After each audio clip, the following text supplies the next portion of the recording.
Elon Musk called himself a free speech absolutist in defending why he would not block Russian state media from Starlink-Internet satellites in Ukraine, claiming all news sources are partially propaganda.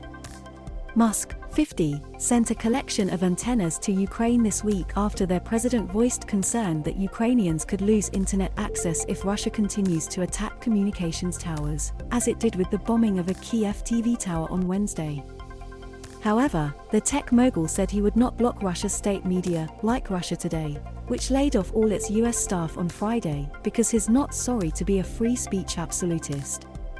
Starlink has been told by some governments to block Russian news sources.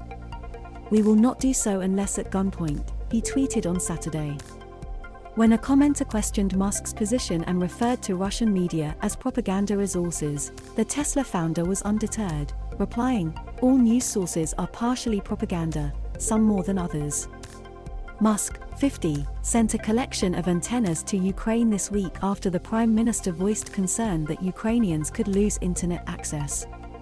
He also claimed that in some parts of Ukraine, Starlink is the only non-Russian connection available. Elon Musk called himself a free speech absolutist on Saturday after stating he would not block Russian state media from Starlink-Internet satellites in Ukraine because all news sources are partially propaganda. Musk issued an important warning on Thursday, stating that in some parts of Ukraine Starlink satellites were only non-Russian communications systems still working and could be targeted for attacks. "Please use with caution," he tweeted. He also stated that SpaceX would reprioritize signal jamming and up cyber defense and told Ukrainians to hold strong and have his sympathies to the great people of Russia, who do not want this. Despite Putin's attempts to disconnect Ukrainians from the internet, Russia has threatened its own independent journalists with jail time if they report fake news about the war. A man ran from a burning home on Friday in Irpin, right outside of Kyiv as Russian forces continue to ward the capital. Ukrainians looks terrified as man with a gun moves toward them as Russia becomes more aggressive.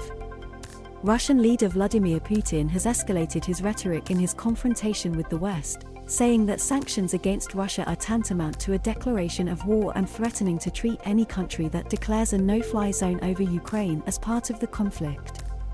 Ukrainian soldiers with shoulder-fired missiles look on people evacuate the city of Irpin, northwest of Kyiv, on Saturday.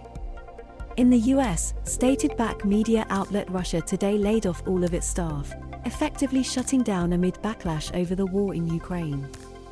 Unfortunately, we anticipate this layoff will be permanent, meaning that this will result in the permanent separation from employment of most T&O employees at all locations, General Manager Misha Solodovnikov wrote. "We deeply regret and understand the uncertainty this action will cause our valued employees. RT America has been sidelined in the US and most of Europe since Russia's invasion of Ukraine on February 24. The network, seen as one of Putin's main mouthpieces in the US, had referred to the unprovoked invasion as a minor incursion intended for defensive purposes. Their stance quickly drew backlash and some of RT's own staff publicly resigned, and multiple television providers, streaming tech service Roku and social media outlets severed ties with the network. Satellite TV company DirecTV recently announced it would be pulling the plug on the channel on March 1, ahead of a contract that was going to expire later this year. In line with our previous agreement with RT America, we are accelerating this year's contract expiration timeline and will no longer offer their programming effective immediately, a spokesperson said. Dish, which also carries the network, did not comment on its relationship with the Kremlin-backed channel. Formerly known as Russia Today, RT has sister stations across the globe, including United Kingdom and France, which have also been recently booted off air. YouTube, TikTok, Twitter and Facebook parent company Meta have also banned RT content on their platforms in Europe, with Meta executive Nick Clegg hinting that a decision was made in relation to the exceptional nature of the current situation in Ukraine. RT's app will no longer be available on Microsoft and Apple App stores in all countries except for Russia. Earlier this week, Musk told Ukrainians to hold strong and sympathized with Russians who do not want this. He also issued a stark warning that Starlink satellites could become a target. Spotify and Roku have also removed RT-linked podcasts from its platform. Russian leader Vladimir Putin has escalated his rhetoric in his confrontation with the West, saying that sanctions against Russia are tantamount to a declaration of war and threatening to treat any country that declares a no-fly zone over Ukraine as part of the conflict.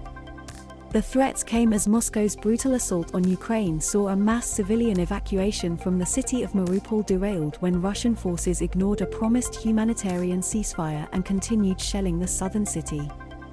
Russian troops continued to bombard encircled cities, and the number of Ukrainians forced from their country grew to 1.4 million.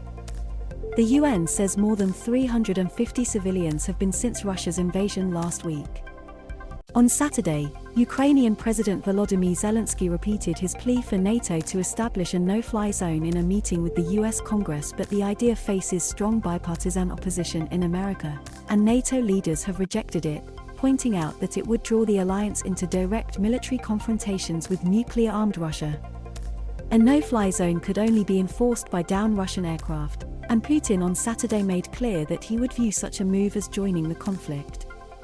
"We'll instantly view them as participants in a military conflict," the Russian leader told a group of female employees of Russian airlines, according to Russian state media. "We'll view any movement in this direction as involvement in an armed conflict by the country from whose territory threats to our military service members are posed." At the same meeting, Putin issued bellicose threats in response to the punishing economic sanctions leveled against his country by the US and Europe. "These sanctions that are being imposed are like the declaration of war," said Putin. "A lot of what is happening now, of what we now see and what we face, is undoubtedly a means of fighting against Russia." Despite Putin's saber-rattling, bipartisan members of Congress expressed support for ratcheting up sanctions and increasing lethal military aid to Ukraine after speaking with Zelensky on Saturday morning. In his Zoom meeting with Congress, Zelensky repeated his plea for NATO to impose a no-fly zone over his country to blunt Russian air superiority, according to sources familiar with the matter.